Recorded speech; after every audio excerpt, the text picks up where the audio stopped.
perjalananku itu dari nol, ya dari nol sampai aku bisa di titik ini. Wow, luar biasa. Itu benar-benar kalau dipikir secara nalarnya manusia itu nggak mungkin. Ya, nggak mungkin.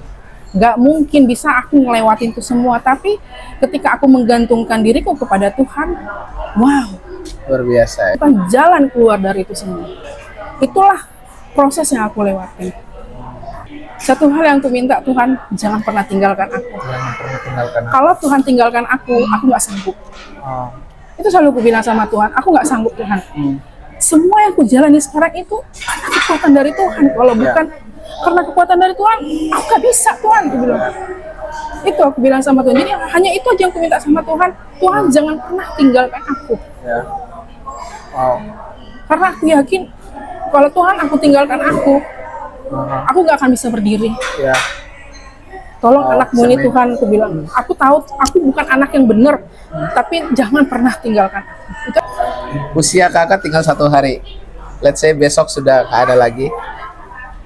Dan kakak dikasih mic atau toa.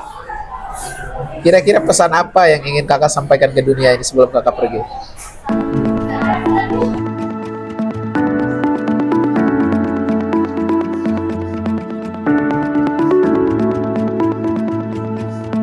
Akhirnya ketemu ya, janji 2 minggu lalu lewat DM. Dan aku lihat kakak, tapi tunggu nih, awet muda, ini katanya usia 50 tahun. iya, 50 tahun loh. 50 tahun kok kayak Kenapa nih? orang 40-an tuh. Oh ya, Apa resepnya coba? resepnya itu selalu happy sih. Selalu happy. Jadi masalah itu kalau kita bawa terus dalam pikiran, itu yang membuat kita itu jadi kayak tubuh kita ini jadi berkurang semuanya yang ada dalam tubuh kita ini. Jadi dibawa enjoy aja. Jadi jangan segala sesuatunya itu dipikirkan gitu loh. Kalau semuanya dipikirkan nggak akan selesai-selesai. Kalau aku pribadi ya lebih kayak apapun yang aku hadapi ke depan, aku tuh nggak khawatir. Sebenarnya kita kan banyak berpikir tuh kan akan cenderung khawatir kan, benar kan? Kalau saya pribadi nggak. Itu mungkin satu kelebihan yang aku punya. Di saat aku nggak punya uang pun Pak, misalkan uangku tinggal 10.000 di kantong aku, serius, aku nggak pernah khawatir. Nggak pernah mikirin hari esok Nggak gitu. pernah mikir. Aku yakin Tuhan tuh pasti akan kasih, Tuhan tuh pasti akan cukupkan. Dan itu memang benar loh Pak. Jadi Terbukti. itu sebuah kita kasih kepercayaan penuh kepada Tuhan gitu. Nah itu yang aku jalani loh Pak. Dan anak-anakku menyaksikan hal itu semua. Oh. Dan sampai anak-anakku tuh bilang gini, mama ini kayak mungkin karena aku udah terbiasa ke mereka, mereka pun nggak pernah khawatir dengan apa yang mereka jalani, terutama si Vela ya, Mary ya. Oke, ya Mary. Dia lebih tahu mamanya gitu ya, dia tuh nggak pernah khawatir. Karena memang aku tanamkan hal itu ke anak-anak. Jadi tertular lah ya. Iya. Apa yang mendasari bikin kakak nggak khawatir? Tuh bukankah ini sekarang kekhawatiran tuh penyakit semua makhluk ya zaman sekarang? Kok bisa kakak nggak khawatir tuh apa? Alasannya apa itu? Aku tuh punya kepercayaan penuh sama Tuhan. Oh. Aku tuh kenapa aku nggak khawatir? Tuhan tuh nggak akan pernah Tuhan tuh pasti akan memelihara aku. Itu aja. Jadi semua apa yang aku dapat pada hari ini tuh pun itu karena Tuhan pelihara aku. Luar biasa. Iya. Dan aku pun tidak menggantungkan diriku kepada manusia. Banyak orang ketika aku menghadapi masalah yang sangat memang aku benar-benar di bawah titik terendah pun Pak, orang nggak tahu. Orang nggak tahu kecuali memang adikku sendiri ya. Adikku sendiri ya dia tahu.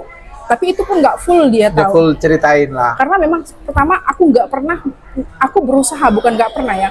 Aku berusaha tidak menggantungkan diriku kepada manusia. Selalu. Itulah mungkin salah satu bentuk ketidakkhawatiranku. Ya. Jadi aku menggantungkan hidupku itu kepada Tuhan. Tuhan aja. Wow, luar biasa nih. Kalau aku bercerita ya, aku perjalananku tuh tapi aku di sini aku kayaknya mungkin belum berani ngebuka sesuatu gitu ya. Kalau mungkin aku cerita secara pribadi di luar podcast ini, mungkin Bapak pasti akan terkejut gitu dengan apa yang aku jalani. Jadi benar-benar perjalananku itu dari nol sampai aku bisa di titik ini. Wow, luar biasa. Itu benar-benar kalau dipikir secara nalarnya manusia itu nggak mungkin. Nggak mungkin bisa aku ngelewatin itu semua. Tapi ketika aku menggantungkan diriku kepada Tuhan, wow, Luar biasa ya. Ya. Makanya kita harus benar-benar, ngapain kamu harus khawatir? Kamu punya Tuhan. Itu aja. Kamu punya Tuhan. Kok khawatir gitu loh. Kayak orang nggak kenal Tuhan aja. Iya. Jadi jangan sikit-sikit kita tuh ngeluh kepada manusia. Emang manusia kasih solusi? Enggak.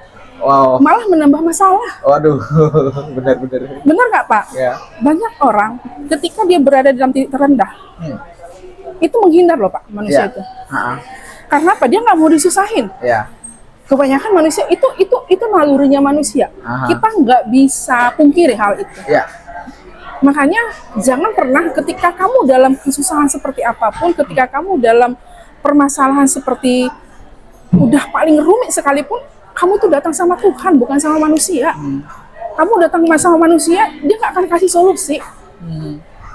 Ya. Yang ada kamu mendapatkan lebih banyak, mendapatkan kekecewaan. Ya.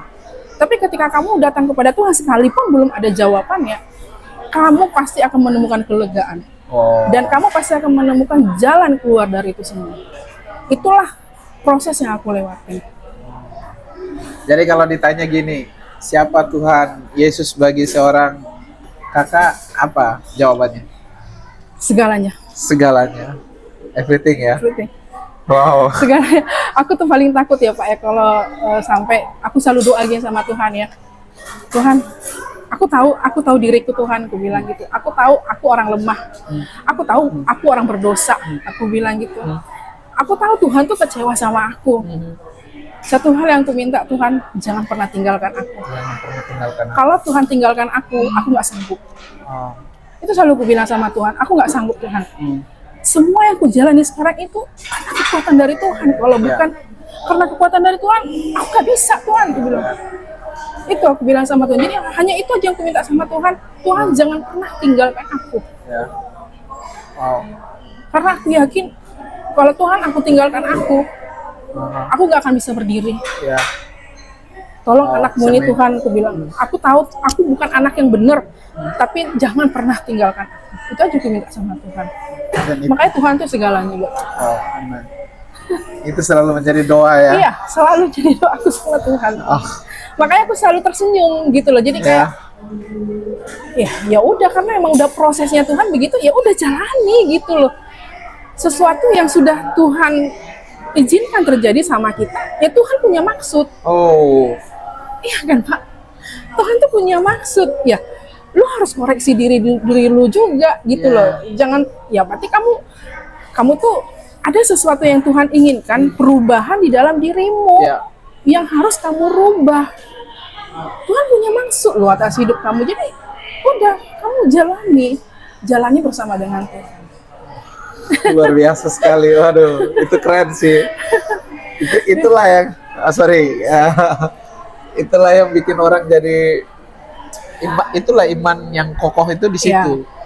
Jadi nggak bisa bilang kita beriman tanpa diuji gitu ya. Ya betul. Iman itu nggak mungkin kokoh kalau nggak pernah diuji gitu ya. Iman itu nggak akan bisa bertumbuh kalau nggak diuji. Nggak diuji kayak gitu. Jadi memang harus diasah Harus diasah dan terus. itu melalui masalah dan cobaan. Iya. Dan itu yang kakak alami dalam hidup. Iya. It's amazing. Aduh sorry pertanyaannya bikin kakak jadi sedih nih. Jadi Nggak apa-apa, it's okay. nggak apa-apa. Nah, punya 3 putri yang cantik-cantik ya. Satu Puji Tuhan. sudah mau selesai kuliah, satu bentar lagi akan kuliah, yang kecil masih kelas 3 SD ya. Investigasi. Ceritain sedikit dong Kak, gimana ngedidik 3 putri yang cantik-cantik ini, mengurus mereka, gimana tuh? Suka dukanya boleh deh. Luar biasa sih sebenarnya. Apalagi menjaga anak perempuan itu tuh nggak gampang. Di zaman sekarang ya Pak ya. Gampang banget, kayak zaman sekarang itu anak-anak perempuan itu gampang terpengaruh dengan gaya hidup. Ya, anakku cantik-cantik luar biasa Tuhan kasih. Benar, anaknya cantik-cantik dan saya sendiri melihatnya, benar. Oke. Itu anugerah terindah dari Tuhan ya. Dan aku untuk menjaga mereka itu aku kayak ngejaga berlian. Ya, itu jadi satu hal yang aku lakukan sama anak-anakku, aku selalu kayak memberikan nasihat-nasihat supaya mereka punya mindset yang benar. Itu yang selalu aku lakukan. Jadi dimanapun mereka berada, dimanapun mereka berjalan, dimanapun mereka tinggal, mereka bisa menjaga diri mereka. Itu, jadi aku memang dari sejak dulu kemanapun kami jalan di dalam mobil, ya dari sejak anakku kecil, si Mary yang paling gede itu dia selalu itu aku nasihat terus, sekalipun dia enak, muak, lihat mamanya tuh ngomongin terus iya. ya. Kalau di rumah pun kita sering ngelakuin, tapi biasanya tengah malam sambil ketawa-ketawa. Jadi kadang-kadang suka kita tidur sampai jam 2, jam 3 itu sambil ketawa-ketawa. Terus nanti di situ saya masukkan selipkan. Ya dia bukan ada bermaksud kayak menasihat ya, tapi lebih kayak keluar gitu aja. Keluar begitu aja. Jadi aku berusaha selalu memberikan mindset yang positif ke anak-anak. Pola pikir yang positif ke anak-anak gitu. Jadi mereka pun ketika berada dimanapun mereka bisa punya attitude, punya etika yang benar. Perhatikan aja Sheila kayak mana. Iya betul. Perhatikan aja. Dia kalau dimanapun berada, dia selalu tahu cara etikanya. Dia tahu etika dia ketika berada di rumah orang, dia tahu. Itu lihat si Sheila. Jadi itu sama kalau si Sherin juga begitu. Sebut anak ya apa-apa lah ya. Anakku Sherin juga begitu, cuman memang aku lebih full ke kakaknya, karena memang kakaknya sebagai anak yang paling besar, dia punya tanggung jawab yang besar terhadap adik-adiknya, jadi dia harus lebih punya mental yang kuat.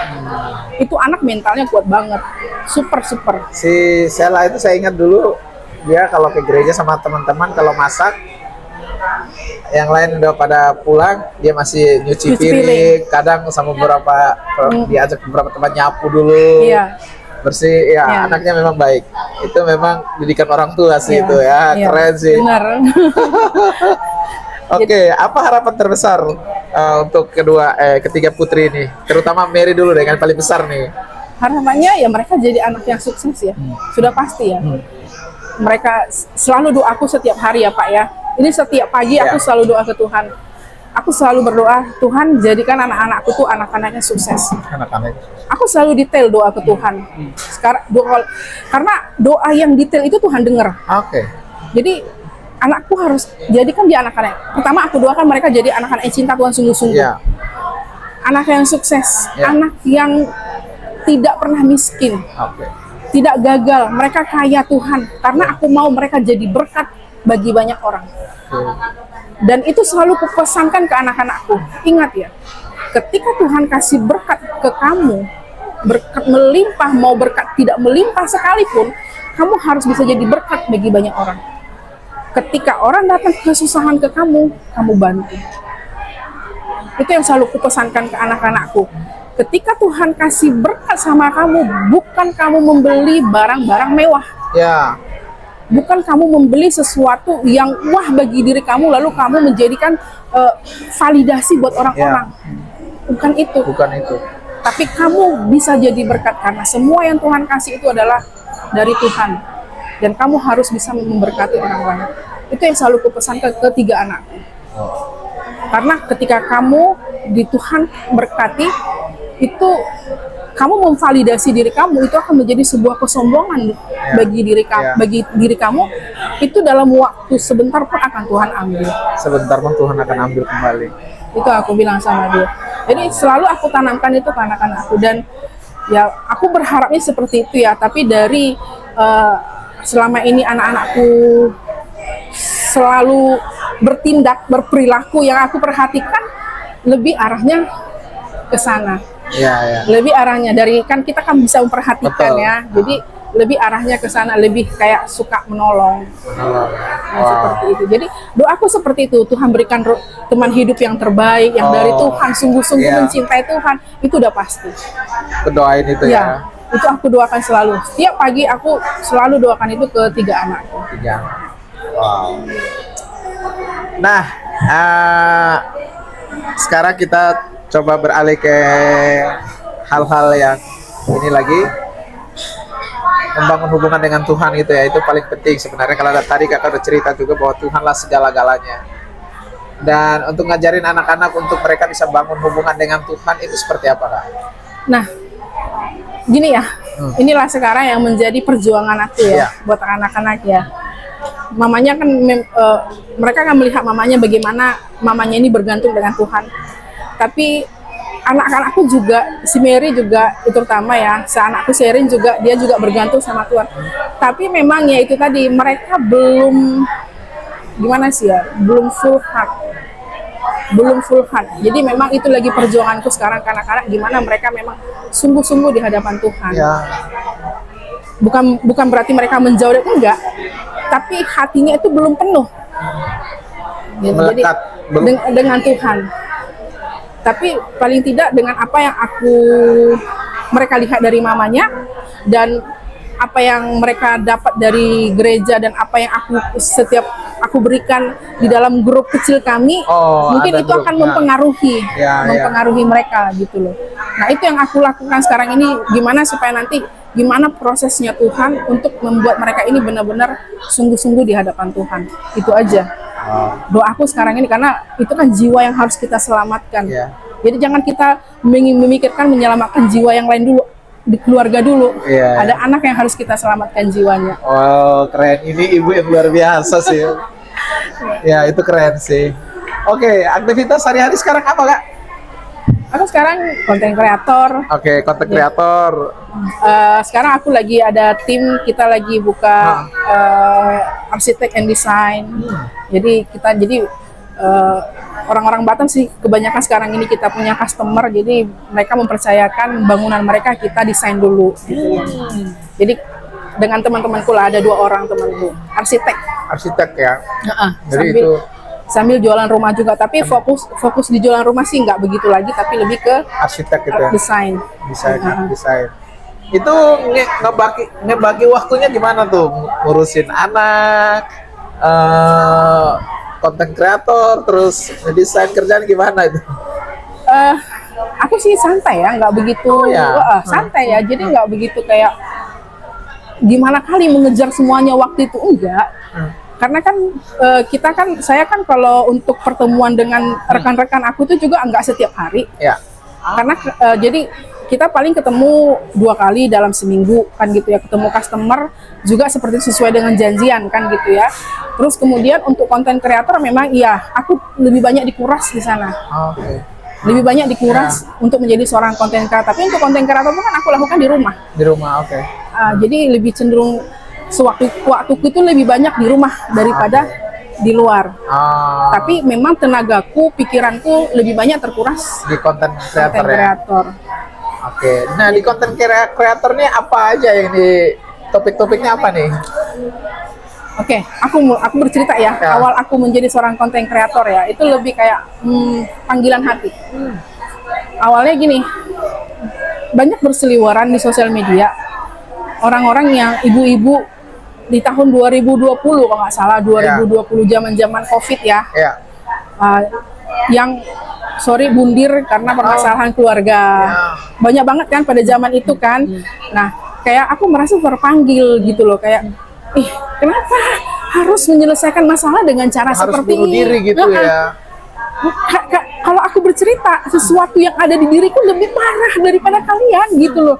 Tapi nggak harus begitu penyelesaiannya gitu loh. Ada Tuhan nih.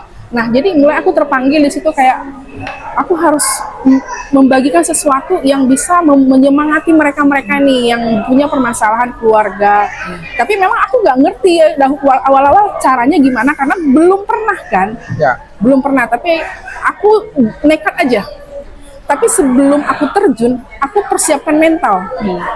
Karena aku tahu menjadi seorang konten kreator ini kita akan mendapat banyak serangan. Iya kan? Nah, aku persiapkan mentalku dulu. Setelah mentalku siap dengan semua serangan-serangan ini, aku baru terjun. Nah, awalnya dari ngomongnya nggak jelas, ngomongnya ABCD nggak nyambung, sampai akunya terus upgrade diri dan akhirnya menjadi seperti sekarang. Sudah berapa lama Kak di konten kreator, terjun di dunia konten kreator? Awal mulai kan 2020, tapi masih sekali-sekali, tapi seriusnya 2 tahun belakangan. 1 tahun belakangan. Seriusnya 1 tahun belakangan, dan ya kebanyakan FYP. Nanti kita cantumkan linknya biar teman-teman bisa ikuti dan bisa diberkati juga ya. Amin. Oke. Nah, suka dukanya nih jadi seorang content creator tuh apa nih? Yang pastinya jangan berharap kamu semua orang akan suka dengan kamu. Dengan kontennya? Dengan kamunya. Oh, pribadinya. Oke. Kenapa tuh? Dengan kamu, dengan kontennya. Kalau Iya. berarti kan dengan kamu itu include ya Include, semua. ya. Ya. Jangan berharap kalau menjadi seorang konten pokoknya menjadi seorang konten kreator, jangan kamu berharap orang akan menyukai kamu. Ya. Ya, dengan semua bahasa kamu, dengan semua yang kamu berikan di dunia sosial media. Jangan punya ekspektasi tinggi akan hal itu. Ya. Tapi kamu harus siap dengan segala macam kontranya mereka, ketidaksukaan mereka terhadap kamu. Oh. Ya itu. Jadi mental sih sebenarnya, mental yang dipersiapkan untuk perkataan-perkataan yang negatif, karena itu bisa melemahkan.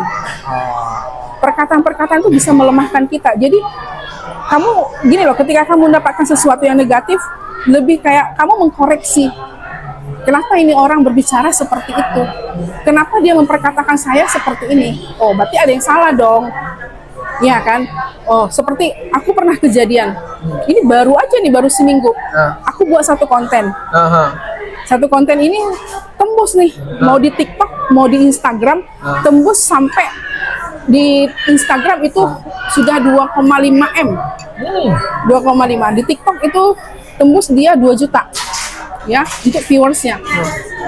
Dari semua komen-komen yang masuk, itu lebih banyak galau hidupnya. Sementara aku dari semua konten-kontenku lebih menginspirasi. Tapi ini membuat galau orang banyak, seperti kembali ke masa lalu. Oke. Jadi membuat, iya kenapa dia begitu, kenapa dia begini, kenapa. Jadi seperti itu. Nah, dari semua komenan ini, aku melihat, aku salah. Ini kontenku ini salah. Ini udah sama saja aku membuat orang hidup mereka itu membuat mereka ngedown gitu loh. Seperti itu. Jadi akhirnya dari sebenarnya kalau aku biarkan ini konten tembus, followers itu bakalan naik tinggi. Ya. Karena aku yakin itu pasti akan tembus di angka 5 juta, bahkan sampai 10 juta pun bisa tembus. Tapi aku take down. Dari semua sosial media, dari TikTok, Facebook, Instagram, dari tweet, itu aku take down semuanya. Karena ini udah bukan inspirasi, tapi ini udah mengacaukan pikiran orang lain. Dan itu yang bikin kakak kemudian mau take down video. Ya itu sebuah koreksi dong Bu. Dan aku meminta maaf di story Instagramku. Aku meminta maaf karena itu sebuah kesalahan. Yang itu tanggung jawab kita dong. Tanggung jawab kita. Meskipun viewsnya banyak, tidak ada pilihan yang harus dihapus gitu ya. Wow, keren. Aku minta, jadi karena aku pikir sesuatu yang kita berikan kepada orang lain di dunia sosial media itu perkataan-perkataan itu mempengaruhi orang lain. Dan aku tahu salah dengan kontenku ini, aku minta maaf. Aku harus mempertanggungjawabkan dong. Ini salah. Bukan seperti ini caranya. Lalu aku klarifikasi, ini yang harus kamu lakukan. Seperti itu. Sekalipun konten untuk klarifikasiku itu apa yang harus dilakukan ketika berada dalam posisi itu nggak viral. Nah, tapi dari situ kita tahu ternyata manusia lebih suka hidup di masa lalu. Manusia dari situ, lebih suka hidup di masa lalu. Lebih suka hidup di masa lalu, lebih suka tenggelam di masa lalu. Dari situlah kita bisa tahu. Nah, ini yang harus diperbaiki. Lu punya masa depan, ngapain kembali ke masa lalu? Keren ya. Lu punya masa depan, ngapain kembali ke masa lalu? Bener kan? Itu tagline-nya keren tuh. Ya pokoknya intinya dalam segala hal kita belajar mengkoreksi diri aja. Jadi nggak semua hal yang kita lakukan itu benar, ya. Ada hal di mana kita memang banyak salahnya dan kita koreksi akan hal itu. Kita koreksi. Wow. Supaya kita nggak menjadi orang yang sombong juga. Oh, luar biasa. Bener kan, Pak? Setuju sih. Itu benar banget nih. Semisalnya nih, usia kakak tinggal 1 hari. Let's say besok sudah nggak ada lagi, dan kakak dikasih mic atau toa. Kira-kira pesan apa yang ingin kakak sampaikan ke dunia ini sebelum kakak pergi?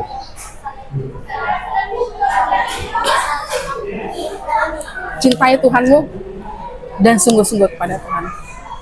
Kenapa ini?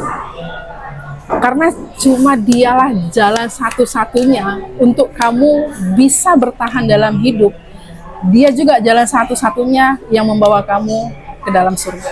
Wow, it's amazing, luar biasa tuh. Ya, itu aja. Iya, Nggak ya. ada yang lain. Karena apa yang kita dapat dari dunia ini ya akan sebatas di situ aja. Akan sebatas di situ aja. Dan Nggak akan kekal. Nggak akan kekal ya. Dan nikmati saja gitu loh. Mati saja. Nah, jadi jangan terlalu mencintai yang fana ini harusnya ya. pokoknya jangan mencintai yang fana dan nikmati, tapi ingat yang kamu harus lakukan adalah kembali ke Tuhanmu. Cintai Tuhanmu sungguh-sungguh. Udah. Cintai Tuhan.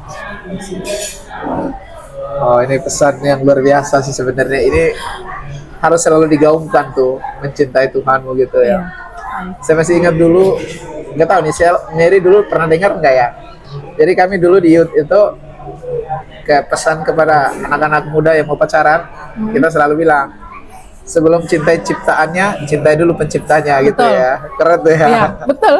Memang iya, cintai penciptanya dulu. Makanya di dalam hal mencari jodoh pun pertanyaan akan dia cinta nggak sama Tuhannya. Jadi Dalam hal dan hal itu juga yang untuk teman hidup, bukan teman hidup, seperti apa, orang baru yang masuk dalam kehidupan si Mary sekarang ini, Ya. hal itu juga yang gue pertanyakan. dia cinta nggak sama Tuhannya?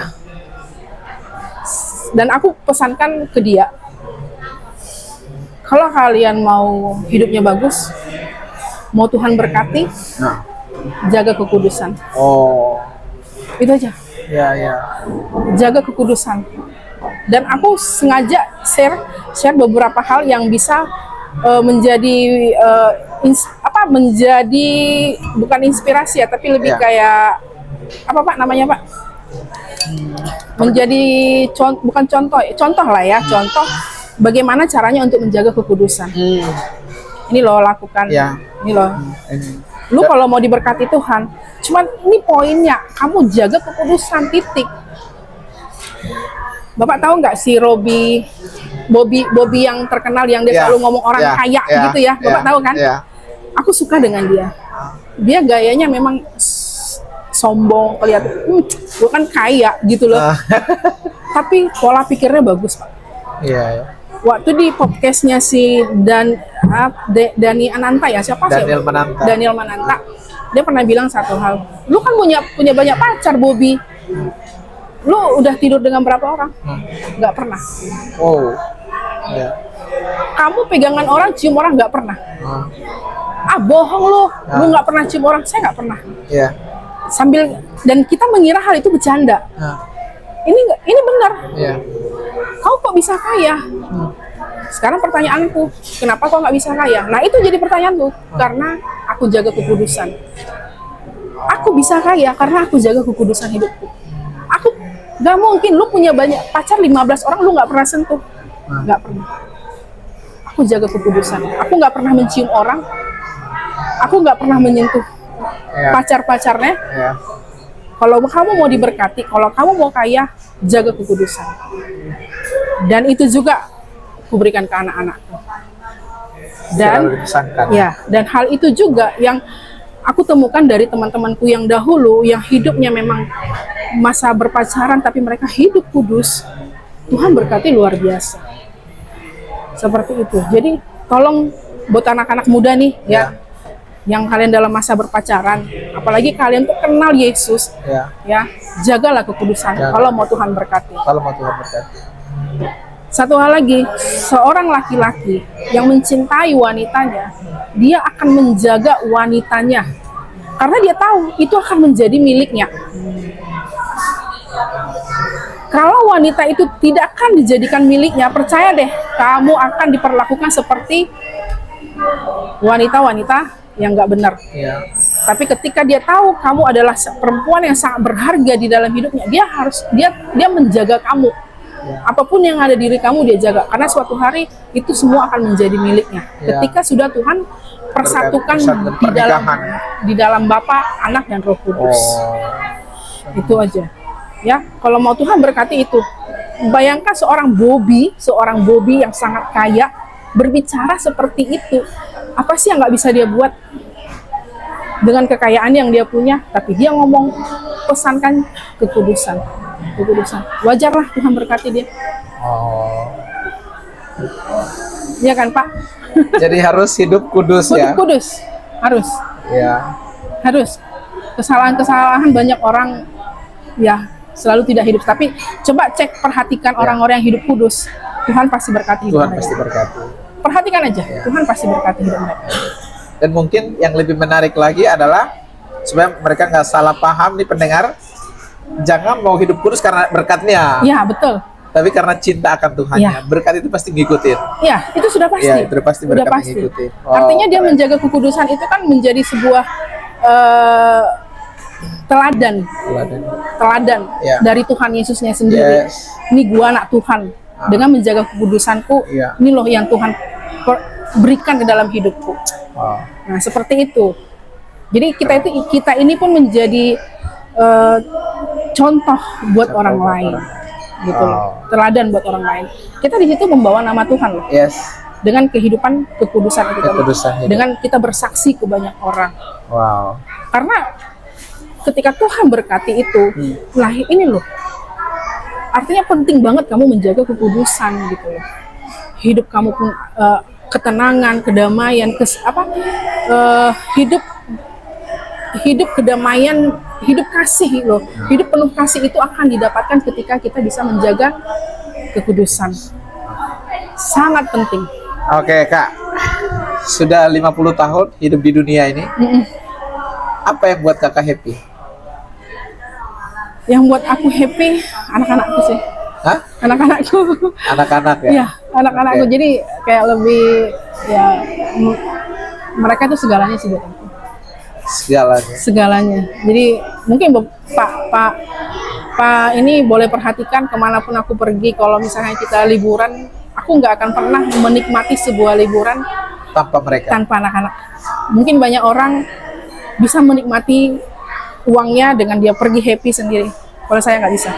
Anak-anak. Anak-anak. Itu darah daging kan Iya. ya. Itulah yang penting. Karena apa yang aku lakukan ya buat mereka. Oke. Itu aja. Nggak ada selain buat mereka, nggak ada. Luar biasa. Oke nih Kak, sebelum kita akhiri, mungkin ada beberapa pesan-pesan khusus yang ingin Kakak sampaikan ke teman-teman kita di sana yang mendengarkan. Silahkan. Kamu jangan pernah menggantungkan hidup kamu kepada manusia, karena manusia akan lebih cenderung mengecewakan. Tapi gantungkanlah hidup kamu kepada Tuhan, karena Dia pasti akan, saya katakan pasti akan memberikan jalan keluar dari semua permasalahan kamu, dari semua kesusahan kamu. Ya. Jadi berharaplah dan bergantunglah kepada Tuhan. Wow. Itu pesanku kepada Itu dia. pesan yang sangat luar biasa. Dan itu paling inti sih dari semua Iya. obrolan ya. Iya. Keren. Untuk anak-anak, ketiga gadis cantik, Anak-anak, one day mereka bisa dengar. ya, anak-anak, pesanku dari Mama cuma satu hal: cintai Tuhanmu sungguh-sungguh, hidup di dalam Tuhan sungguh-sungguh, karena hidup bergantung kepada Tuhan itu indah ya, kalau aku bilang ya. Ya. Segala hal nggak akan pernah bisa kita lewati Ya. dengan sukacita Ya. tanpa kita menggantungkan hidup kita kepada Tuhan. Jadi sungguh-sungguhlah di dalam Tuhan, percayalah semuanya pasti akan Tuhan berkati. Tuhan pasti akan menjagai setiap langkah-langkah hidupmu. Apapun yang kamu lakukan pasti akan Tuhan buat berhasil.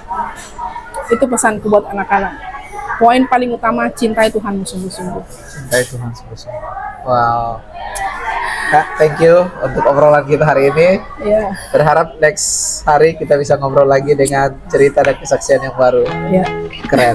Thank you. ya, sama-sama.